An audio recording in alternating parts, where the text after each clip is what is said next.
Hello there, we'd like to solve this problem on buckling.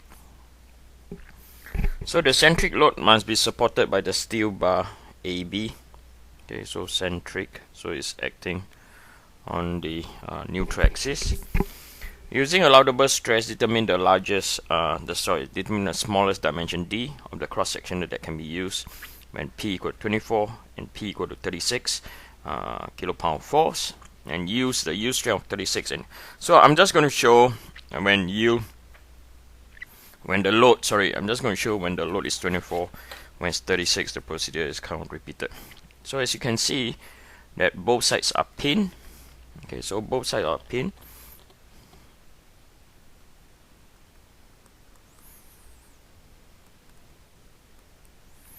So this will affect our equivalent length. Okay, so therefore LE is equal to L is equal to 5.2, and then you multiply by 12. Okay, so 5.2 multiplied by 12, because it's in feet, you have to change to inches. So 5.2 multiplied by 12, so the length is 62.4 inches. So let's find the L over R ratio. Okay, so we have to find the L over R ratio.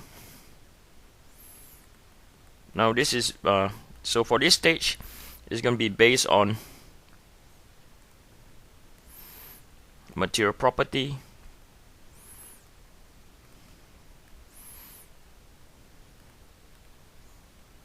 Okay, so we know that L over R is equal to 4.71 square root of Young's modulus divided by U.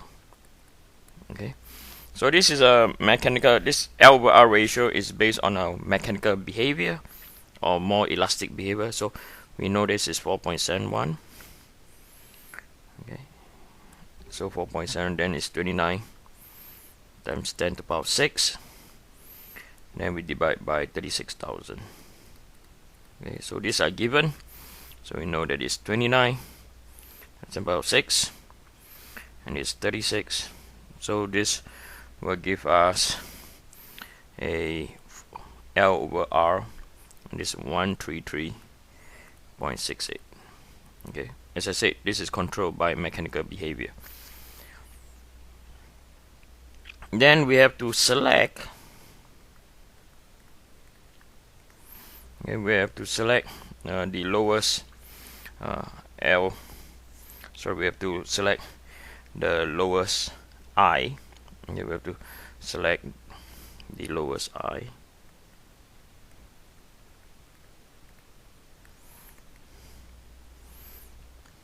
Okay, so why do we have to select the lowest I? Is because so the thing is Y.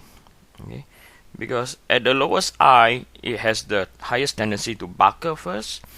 So you have to find which is the lowest I, and for this case it's very obvious. So why we have to find I? Because I is related to AR squared.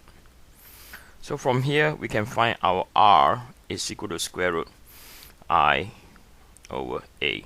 So that's why we have to find the slowest I. So if we look at our axis, okay, so I'm going to label our axis now. So this is my I'll call this my X. Okay, and then this is my Y. Okay, so X and Y, and there's my Z over there. Sorry, X touch Y, Z. This is my Z. Okay, so we know IYY. So if this is our YY axis, so IYY will buckle first. So this is our width, and this will be our depth. So when you know that it's 3D, our depth is just D. Okay. So from here we have to select the lowest. Okay, so we know that it's IYY. So B, the breadth, is 3D multiplied by D cubed divided by 12. So this is equal to D to the power 4 over 12. Okay. Then we can calculate our R. So to calculate our R is equal to square root I over A. So we know that our I is equal to D4 over 12 divided by area. So the area is what, 3D. Okay, so our area is 3D. Wait, hold on. Our area, sorry, I think I did, this is over 4. I do apologize.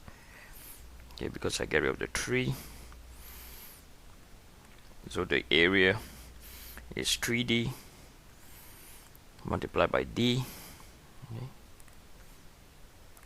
So this will become, so you can cancel the D's. You get 2. You don't cancel the 4, but you take it out from the square root.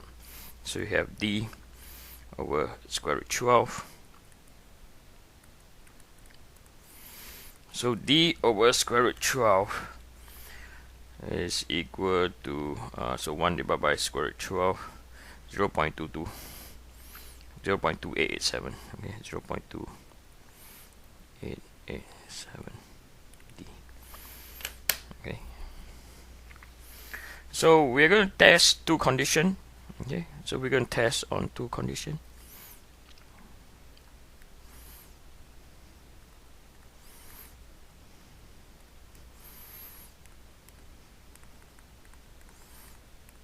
Okay, so we're going to test. Okay, so condition number 1.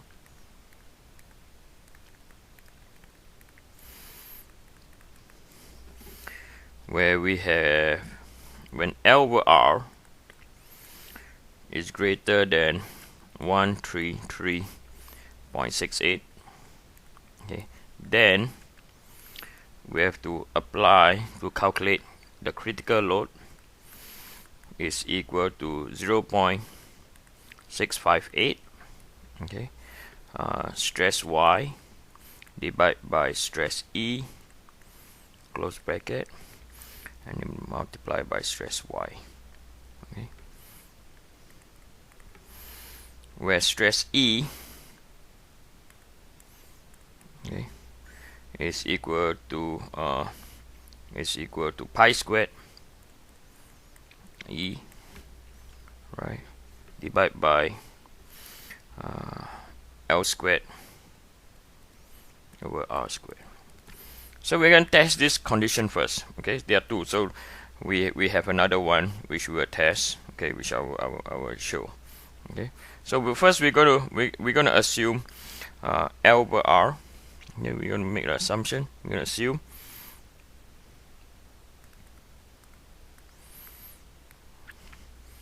that L over R is less than 133.68. So condition number 1.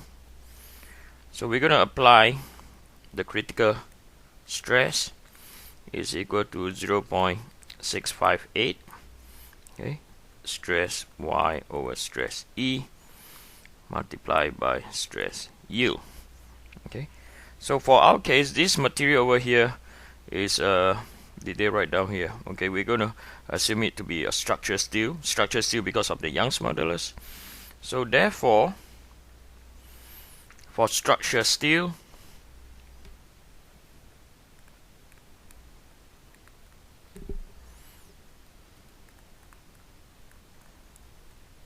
okay, for structural steel, stress allowable, right, is equal to stress critical divided by 1.67, and then this will be equal to P allowable divided by area. Okay, So from here, stress, the P allowable divided by area is equal to the critical stress is equal to 0.658. Okay, stress Y over stress E multiply stress Y, then you divide by 1.67. Okay. Then to write this out, so it's 24,000. So it's equal to 0.658 multiplied by stress Y divided by stress E. Okay, stress yield. Stress yield divided by stress E, close bracket, 1.67. Bring the area across, or the stress yield over here will be 36,000 multiplied by A. So I'm going to tidy things up a bit. So in the end you get 1.1133. This is equal to 0.658 stress yield, stress E, and then the whole thing multiply by A. Okay, then you natural log 1.1133, right? Then this is equal to stress yield or stress E, natural log 0.658 plus by natural log A. Okay, so I'm going to get rid of the natural log, so 0.1073. Then your stress yield will be 36,000 over stress E. You know that is equal to pi squared multiplied by Young's modulus divided by L squared over R squared. The whole thing's close bracket. Okay, and then natural log 0.658 plus by natural log 3D squared. I'm going to stop here for a bit and I'll come back